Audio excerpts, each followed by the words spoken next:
국회 정개특위 소위가 지난 3월 17일 선거제도 개편안 3개 안을 의결했는데요. 또 이 결의안을 놓고 진행된 국회 전원위원회가 지난 4월 13일에 막을 내렸습니다. 그렇다면 이번 선거제도 개선에서의 기본 취지는 뭘까요? 지금 이제 대한민국 선거제도의 좀 핵심적인 문제를 극복하자는 취지인데 그 문제가 뭐냐? 지역구도가 너무 뚜렷합니다. 깃발만 꽂으면 당선이 되는 구조. 그럼 투표가 별로 의미가 없지 않겠습니까?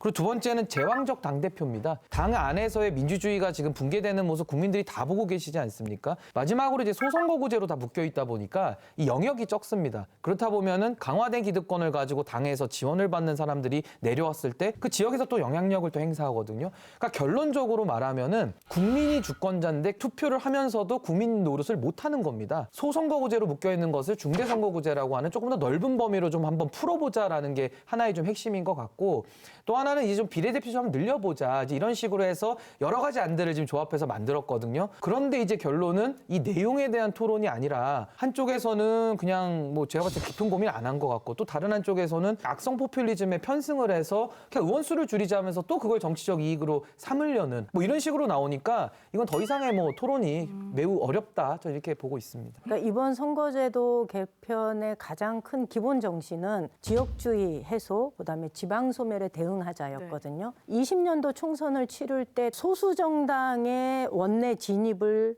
유도하고 그걸 통해서 국회의 다양성을 확보하자. 이게 기본 정신이었어요. 그런데 영남이나 호남에서는 다당제가 아니라 양당제라도 좀 해보고 싶다. 이게 정개특위 정신에 반영이 된 거예요. 그래서 굉장히 뿌듯한 마음으로 앉아 있었는데 첫날이 지나고 두 번째 날부터 발언자 중에 오늘의 워스트를 한번 뽑아봐야 되겠다. 이렇게 생각을 한 거예요. 첫 번째 이런 분들이 계셨어요. 의원 정수 대폭 줄이자. 나는 이번에 후배들을 위해서 더 좋은 정치인 양성을 위해서 내가 내 자리 내놓겠습니다. 이게 아니고 오선 의원이 나와서 국회의원 100명이어도 충분합니다.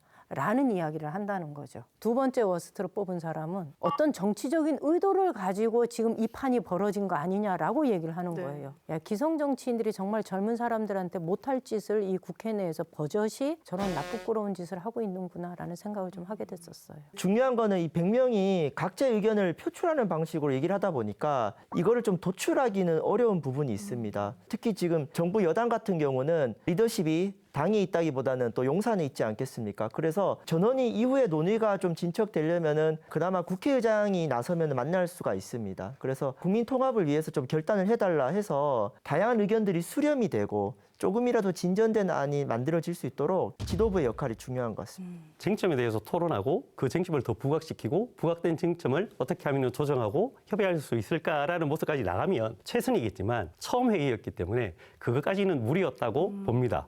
다만 이제 100명의 국회의원이 직접 나서서 본인의 생각을 밝힌 점, 사회적으로 선거제도 개혁에 대한 필요성을 불러일으켰다는 점에서는 긍정적이라 할 겁니다. 다만 정부 여당 내부의 문제점을 물타기 하기 위해서 도대체 무슨 생각으로 저런 말씀을 하시는가를 의심할 수밖에 없는 가이드라인을 내세워서 의원들의 자유로운 토의를 보장하는 자리였던 전원위원회 회의에 장막을 친 것은 대단히 아쉽고 특히나 여당 대표께서 하셨다는 점에서는 심각하게 반성하셔야 된다고 보고, 그런 어려움을 뚫고서라도 국회가 시민들의 뜻이 어디 있는지 잘 확인해서 물꼬를 확 터주시길 시민의 한 사람으로서 정말 부탁드리고 싶습니다. 제가 이거 강론으로 가기 전에 이 부분은 꼭 중요해서 말씀을 드리고 싶은데요. 지금 선거제도도 1년 전에 바꾸도록 돼 있는데 지금 안 바꿨지 않습니까? 그럼 지금 이제 불법 국회가 되는 겁니다. 왜냐하면 자기 일을 하지 않았으니까요. 그리고 또 하나는 우리가 경제 영역을 예를 들면 독점과 독과점을 법으로 규제합니다. 왜 경제 권력보다 더 세다고 할 수 있는 정치 권력에 대해서만큼은 왜 독점 구조인데 여기에 대해서는 아무도 이의 제기를 하지 않는 것인지